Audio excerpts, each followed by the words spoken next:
Yeah, like it was yesterday. But I don't want to correct Brian, but the secondary coach in that 78 series was Jim Harbaugh's dad, Jack. Lloyd, I think, was still in high school maybe at the time. I'm not sure. But anyway, I'm not being smart. I think he was. Anyway, but Jack needs to get his props. Yeah, 1968, there were a couple of plays, but the one I remember more than any was I got scrambling out of the pocket heading towards the press box side, and some big defensive end was ready to just crush me, and I just happened to see Jim Mandich crossing on a shallow route, and I hit him, and he went about 46 yards for a touchdown, and we wound up winning that one. But yeah, I remember that one like it was yesterday because that really made our season. And that was the first win in 4 or 5 years, I think? To be honest with you, I don't remember. As a freshman, I don't even think I went to the game. I think I went home that weekend. But I know in 66 and 67 we got beat because my career really started in 67 against Michigan State, second half. But I got to say this about the 66 Michigan State game. As a coach for 20 years, coaching Division I football and playing, that was the most physical football game I've ever been around. We actually had one of our running backs knocked through the bass drum at Michigan State. And of course, we remind him of that every time we see him. But, that was Charlie Mad Dog Thornhill. It was, Bubba. Harold Lucas. They moved Bubba to nose that week, and he made a rag doll out of our center. But anyway, so yeah, a lot of memories, a lot of great stories. My wife says I should write a book, and I may. Everybody else is. Michael, you're remembering Michigan State, one play, one game? I think it's, after the 87 season, just for all you Spartan fans, I do not count that 87 loss. That's tainted. That does not have any bearing on that 4-0 status that I had from 85 to 89. I think in 88, I went to high school with Harlan Barnett, who was a good friend of mine, went to Princeton High School, and I think there was one particular play. I think we were up 3. I think it was 3-0 or something right before the half, and I got an opportunity. They ran junk coverage, and I got a chance to see a hole, and I think I scrambled all the way down to the Spartan 9-yard line, or the Spartan 9-yard line, and I had an opportunity to make me and Harlan have one-on-one, and I had an opportunity to make him miss, and then also because I recruited Percy Snow out of high school when I was in Michigan, and I hate to tell you Spartan fans is I think Percy really was going to come to Michigan, but there were some other things that he had to take care of prior to getting that scholarship offer, and fortunately for Michigan State, they stepped up to the plate and we didn't. But at the same time, always good memories playing against Percy, hearing him talk all the time. But the memory that I have the most is in 1987. Prior to that, go back to the 86 Michigan game. We played Michigan State at Michigan Stadium, and I watched a couple good friends of mine run around Tony Mandridge like it was very, very easy. The very next year, I think the first couple opening series, the same guy that was running around him, he was picking him up and throwing him 10 yards down the field. Now, I think we all know Tony's story, but I think that memory to me, because I still tease some of the guys who played about how could you let this guy pick you up and toss you 10 yards down the field, and I think to a man, they all say, well, if Peds is being used back in the 80s, he was the guy that was the foremost poster boy, and he got me. But at the same time, like I said, they give him credit for that game. They won, and I think the only reason why they were able to win was because Bo didn't put me together. I think that was the worst decision he ever made in his life. He didn't make too many mistakes, but that particular one, I think allowing Demetrius to throw 7 interceptions, we only lost by 6 points. I think anybody that knows my career knows that I've never thrown more than 2 in any game, whether high school or college. And I think those other 5, I could have gave you 2, but I think those other 5, if we had gave, we probably had a good chance to win. But give Spartans credit. Like I said, they won that year. And other than that, that's my fondest memory. It's an 88 game. All right, fellas, let's get to this year.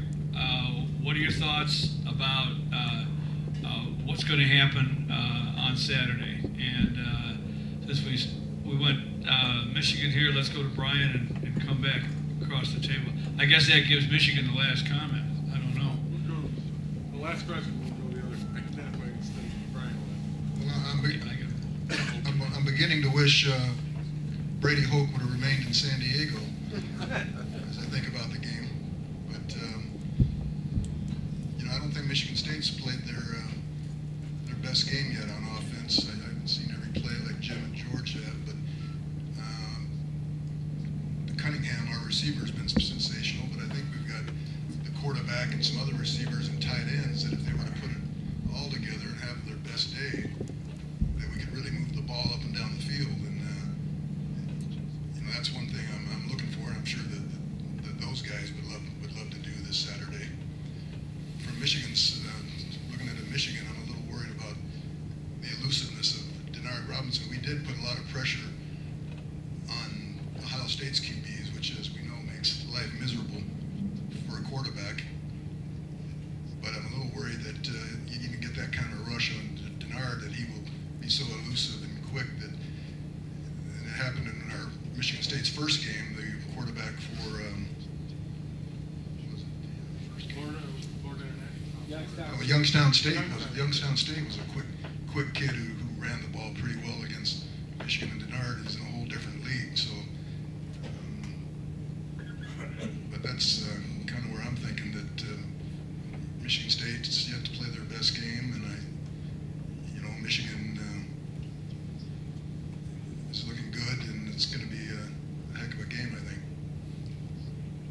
Well, I'm with Brian. I think it'll be a closer game than last year. I do like how Michigan's defense is coming around under Coach Madison. But the key for Michigan State, Kirk Cousins has got to play a good game. He's really been in a little bit of a dip here the past 3 games, and if he gets hot with some early completions, I think they can move the ball pretty well. So I think it's closer than last year. I think Michigan State wins this one.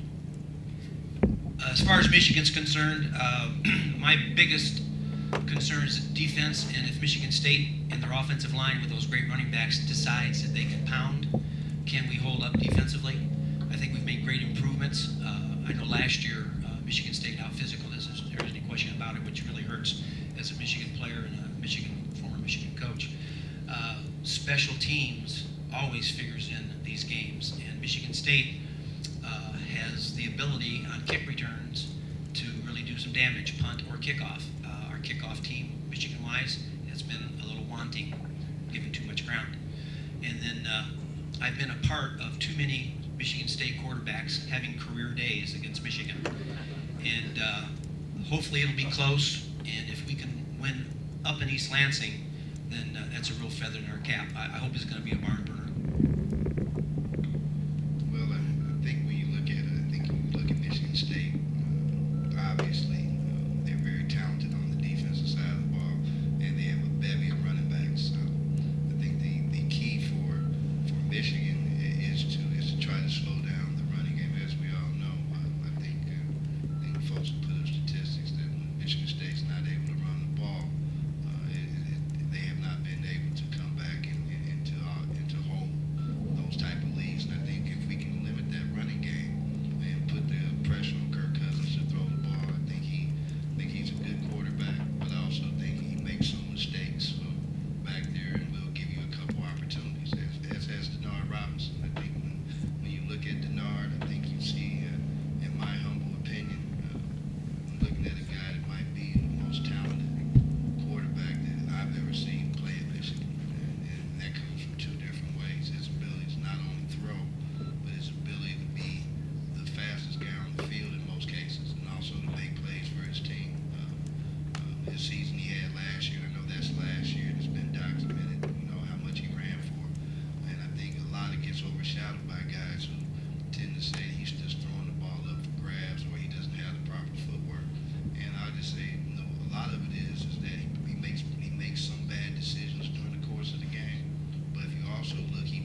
Okay, real quickly, let's go for questions in the audience real Question. quick. Yes, sir. Okay, two thoughts. One, why are they putting numbers on the U of M helmets? Why are they putting numbers on the U of M helmets? Go ahead. And the second one, what's the secret weapon with the new MSU? Is there the new secret weapon with their uniform?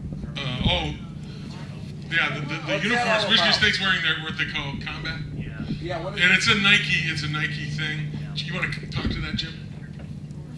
Yeah, it's just Michigan State wanted to update their look. You know, if you look at the stadium now, they've got the helmet now in the center rather than the black S that used to be tradition for so long. But yet Mark D'Antonio still wanted the black S's down by the hash marks on the 20s is where he's done. It's just basically updating their look, and I think they just want to brand themselves more on a national stage is what it's all about. But the uniforms will be new. They're camouflage. A lot of teams are doing them from Nike contracted out. The deal is, and I don't know whether it's a dirty little secret, but it's about marketing your university and then selling the jerseys.